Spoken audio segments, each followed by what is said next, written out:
How do you use Adobe X components for prototyping interactions? Imagine turning your static designs into interactive experiences that feel real. That's what using components for prototyping interactions in Adobe XD can do for you. It's like giving your designs a voice and movement. First, you need to create your components. Think of a button or toggle switch. Design it once, then turn it into a component by selecting it and clicking the plus icon in the component panel. You can add multiple states to this component. For example, a toggle switch can have an off state and an on state. These states show how the component looks at different points in a user's interaction. Once your component has different states, switch to the Prototype tab. Select the default state of your component. You will see a plus icon appear on the component or in the interaction section.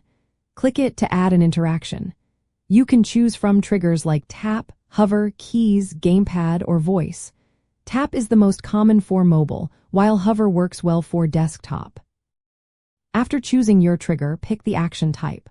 Auto-Animate is popular because it creates smooth transitions between states. Then, select the destination state.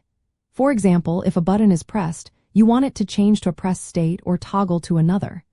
You can set the interaction to go from the default to the clicked state, and then create a reverse interaction from the clicked back to the default. This makes your prototype feel more natural, like real user behavior. If your component has more than two states, you can set up a sequence. For example, a counter might have states 4 numbers 4, 5, and 6.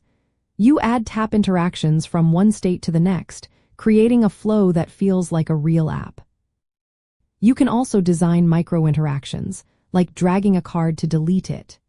Create 2 artboards with the card in different positions, then link them with a drag trigger and auto-animate.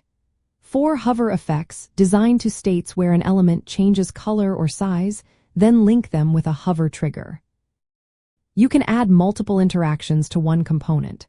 For example, a toggle switch can respond to both hover and tap. This makes your prototype more realistic. When you use components, any interaction you set on the main component automatically updates all instances across your design. If you want a specific instance to behave differently, you can override its interactions. Finally, test your prototype by previewing it. Click through the interactions to see if they work smoothly.